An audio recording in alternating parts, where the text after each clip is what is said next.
राधे राधे दोस्तों, welcome to अनसुलझे रहस्य।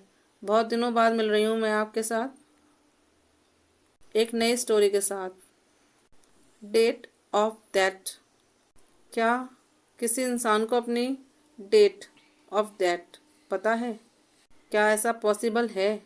शायद नहीं, लेकिन इस स्टोरी में इन 4-5 सहेलियों को ये पता चल जाएगा कि उनकी डेथ कब होने वाली है, या यूं कहो कि डायरी में जो डेट होगी उस डेट पर डायरी में जो अभिशाप है या उसकी नकारात्मक ऊर्जा जो है वो इनकी जान लेगी।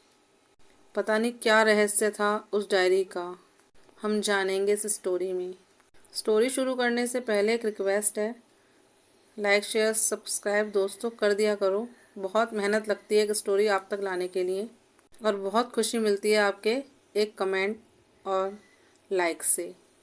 उस रात हवा कुछ अलग सी थी, जैसे अंधेरा खुद किसी का इंतजार कर रहा हो।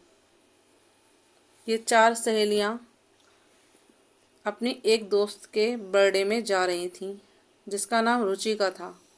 चारों मस्ती मजाक करते हुए रुचिका के घर की तरफ बढ़ रही थी। निशा, महक, स्वाति और उमा रुचिका के बर्थडे के लिए उसके घर आई थी। घर एकदम खुशनुमा माहौल से भरा हुआ था। घर में हंसी, बातें और चारों तरफ खुशियाँ ही खुशियाँ। चारों तरफ एक ऐसा माहौल था जो इंसान को सारी पुरानी यादें, बुरी या दर्द भरी यादें भुला दे।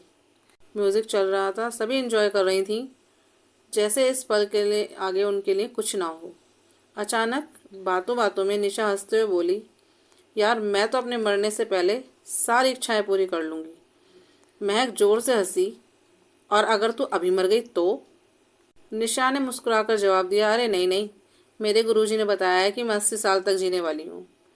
तभी स्वाति ने धीमी सी आवाज में कहा, काश इंसान के पास कुछ ऐसा होता जिससे उसे पहले ही पता चल जाता कि वो किस दिन मरेगा और किस वक्त मरेगा। उसके शब्द अभी हवा में तैर ही रहे थे कि अचानक डोरबेल बजी। सब एकदम चौंक गईं। रुचिका ने दरवाजा खोला, लेकिन बाहर तो कोई नहीं था। वो मुड़ने ही वाली थी कि उसकी नज़र जमीन पर पड़े एक काले पार्सल पर पड़ी, बिना किसी नाम पते के रखा हुआ था। वो उसे उठाकर अंदर ले आई। ये क्या? उमा ने पूछा। नेहा बोली, खोल कर तो देख, शायद तेरा बर्थडे गिफ्ट हो। रुचिका उसको हैरानी से देख भी रही थी और फिर खोल भी रही थी।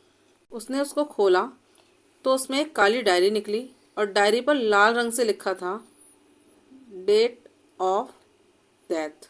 उस पल कमरे की हवा भारी हो गई थी।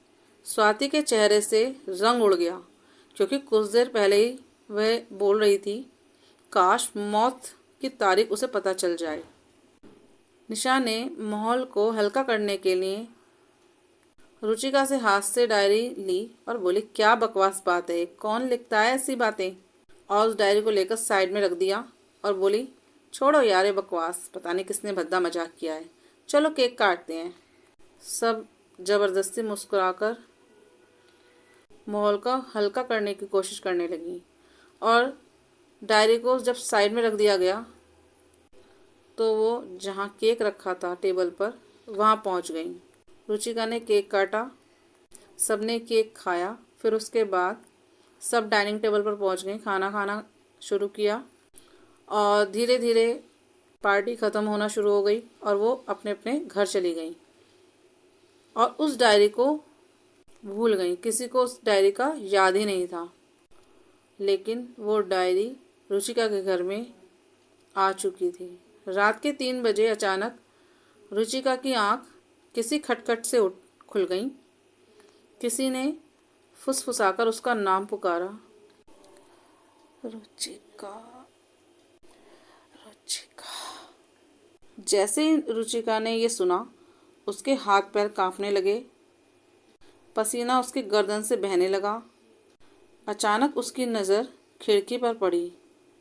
खिड़की पर एक परछाई काले रंग की उसको नज़र आ रही थी जो हर पल अपना आकार बदल रही थी। रुचिका की एकदम चीख निकल पड़ी। उसकी चीख सुनकर मम्मी पापा दौड़ते हुए उसके कमरे में आ गए। रुचिका माँ के सीने से चिपककर रोने लगी। क्या हुआ बेटा, कोई सपना देखा क्या?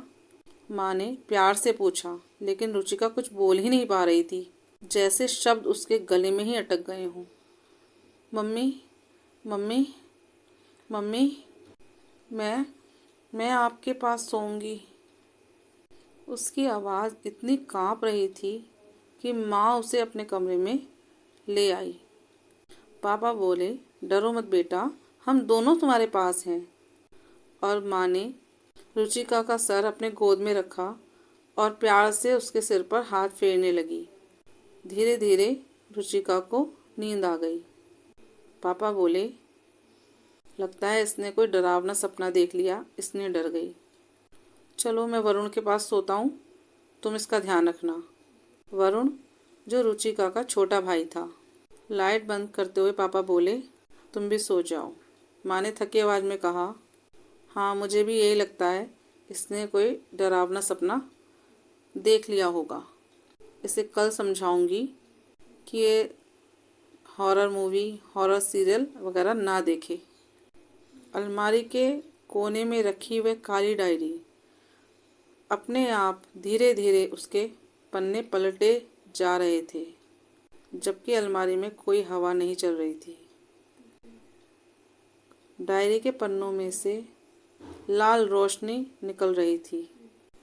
क्या रुचिका के जीवन में कोई बुरा साया आ चुका है? क्या उसके जीवन में किसी अनजाने डर ने दस्तक दे दी है? क्या रुचिका बच पाएगी इस डायरी के अभिशाप से? आखिर क्या अभिशाप है इस डायरी का? इन सभी सवालों के जवाब मिलेंगे आपको नेक्स्ट पार्ट में। जानने के लिए सुनते रहिए अनसुलझे रहस्य। क्या होगा रुचिका का अब?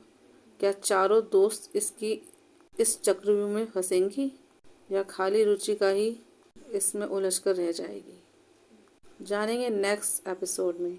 कहानी अच्छी लगी हो तो लाइक शेयर सब्सक्राइब जरूर करें। बाय।